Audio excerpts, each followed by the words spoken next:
Hello everyone, this is Christy with BreederZoo, and today we're going to have a quick tutorial on how to get started in the program. Once you have been added to the server and you're ready to go, the first place you want to go is the Help menu.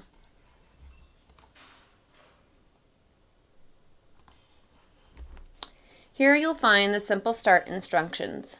It's really important that you begin entering your data in the correct order. If you do it this way, it'll make things way easier in the end.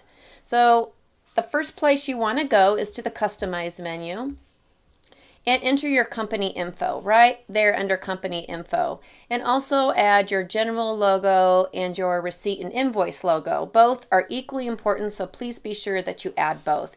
You don't necessarily need to make a separate logo for the invoice logo. Often it'll size it for you if you'd prefer to do it that way. Next, we're going to go to contract terms.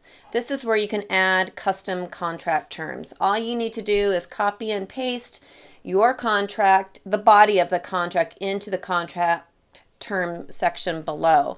So if I were right here, I already have one that's in there. I've already formatted it. Often when you copy and paste a contract, you will need to do some formatting depending on what program you have imported it from.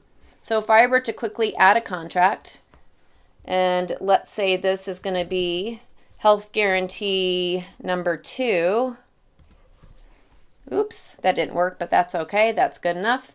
So I have the space. I'm just going to paste what I've already copied, and I'm going to put it right in there. And so this is basically how it looks and how simple it is to do.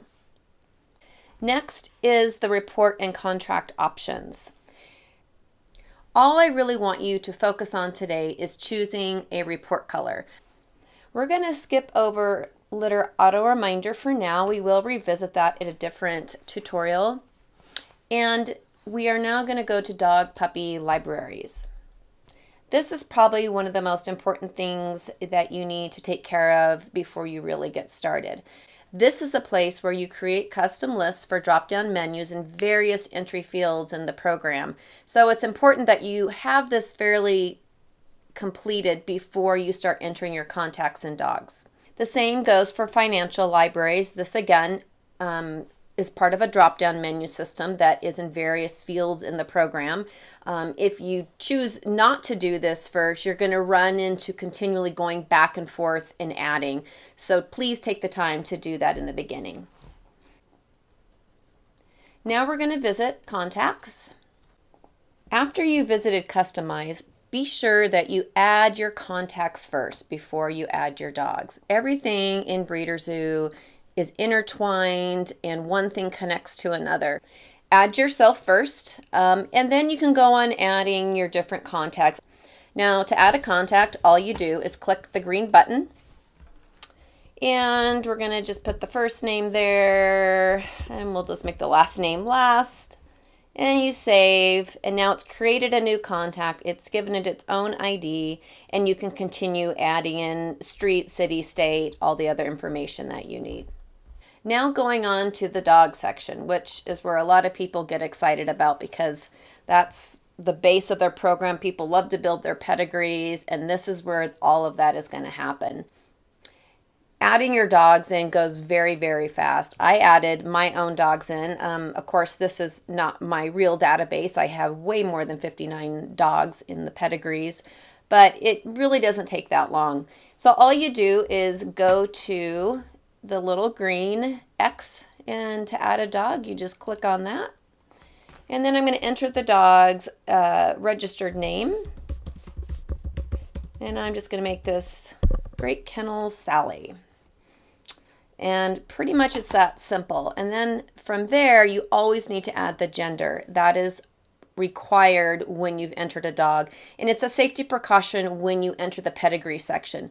So if you're just quickly trying to build a pedigree just to figure out a coefficient, all you need to add is the registered name and the gender. So now on to pedigree. So you have an idea, like of this dog's pedigree, there'll be nothing in there. But if I want to add to the pedigree, so once I've entered all my dogs, so you enter your dogs first. Don't even start building pedigrees until you have your dogs entered. Otherwise, like I've said before, you're going to end up going back and forth, entering dogs, and it's going to take you a lot more time. So once your dogs are entered, all you need to do to build the pedigrees is click on this. And when it's in blue, that means it is a sire. And so I'm going to click on the first one there and put that dog in, and then I'm going to add a dam, and I'm just going to grab something random here. And oh, look at that. I have already added, connected some dogs together previously, so it remembers that. That shows you how, as you continue to add and start to build the pedigrees, it starts going faster and faster and goes pretty quickly. The next area of the program is going to be litters. Now, in litters, this is where you're going to obviously store all of your current and your past litters will live there as well. It's also the section where you can track your future reservations. Somebody that is on a reservation list for a litter that has not been born yet, this is where you keep that. Back to current and past litters. I always recommend that you add your current litters first. You can add your past litters later on once you kind of have a feel for the program. Click on the green button right here to add a litter. It'll ask you to enter the birth date first, and I'm just going to pick any date here. And you can enter the date bred if you'd like. And then from there, you're just going to choose your sire and your dam.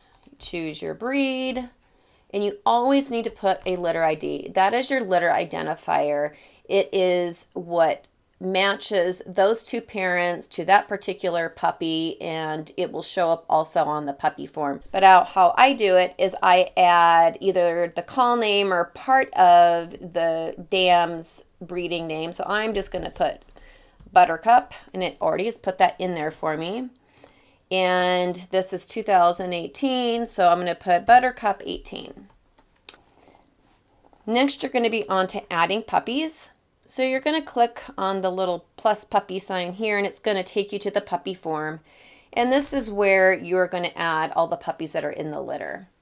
And as you can see right here is the litter identifier that we had added before. And in the puppy ID, all that is how you identify your puppy. So first we identified the litter.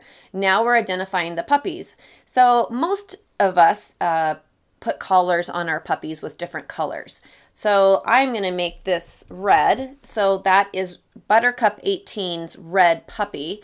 And that's the collar. And then, you know, the breed information, you do need to enter the gender. It does make you do that. It doesn't let you do it without entering it. And that, again, is a safety precaution to prevent any errors.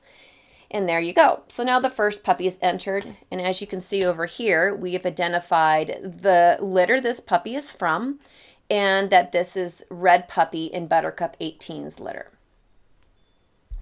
Well, that's it for today. I hope you enjoyed this tutorial, and I hope it was helpful, and I'll see you next time. Thanks.